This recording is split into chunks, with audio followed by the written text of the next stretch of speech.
God sent a wind and blew quail in from the sea, and there was more than enough for everyone to eat.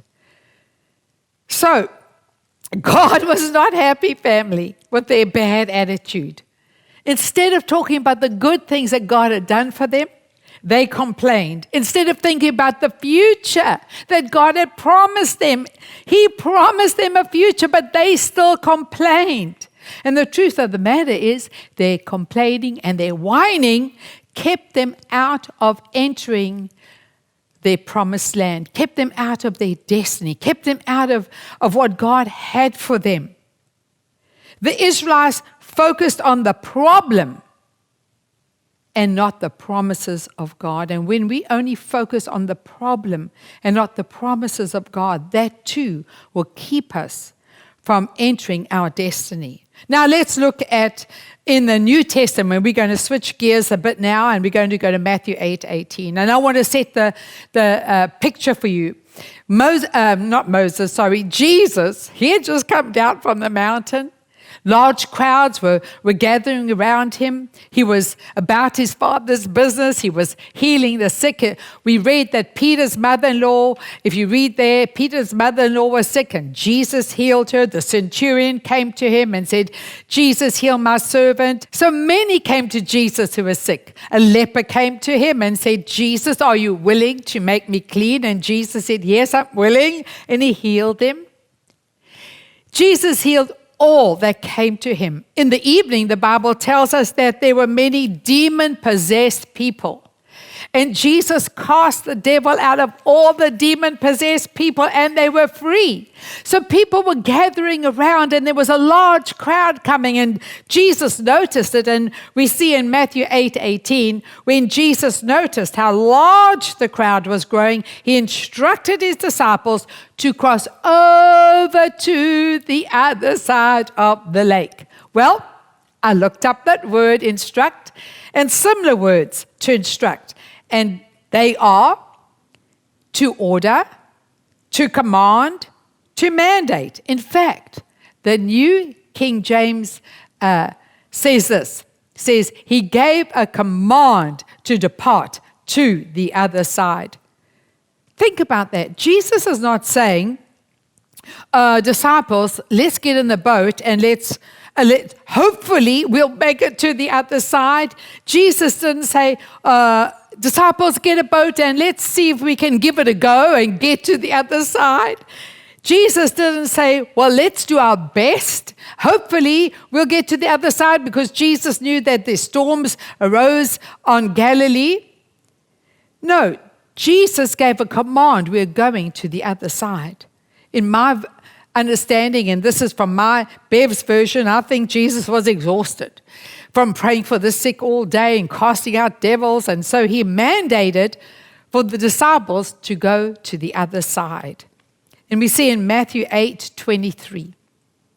Then Jesus got into the boat and started across the lake with his disciples. Let's notice this. Jesus was with the disciples when the storm came up. Let that sink in. Jesus was with the disciples when the storms came up. Family, Jesus is with us when we go through the storms of life. Many people ask a very valid question when they go through a storm. Where is God? Where is God in all of this? And the truth of the matter is, Jesus said, I will never leave you nor forsake you. He is with us always. And sometimes we cause our own storms, don't we?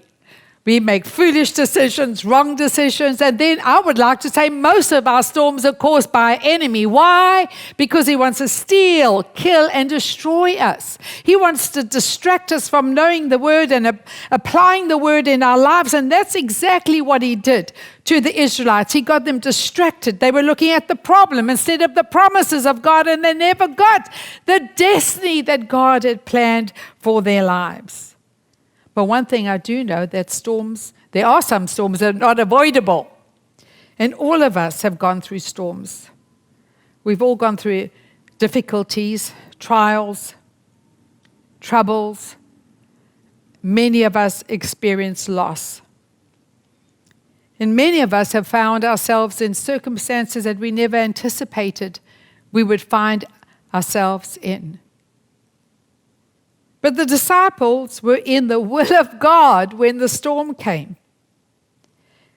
Matthew 8:24 says, suddenly, that's just like the devil, right?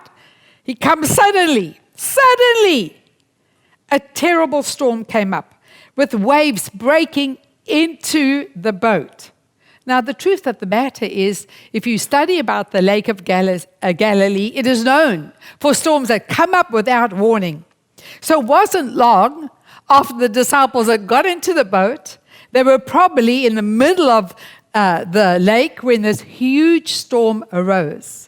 There was raging winds. The waves grew colossal. They were breaking into the boat. The little boat must have been riding up and down the waves.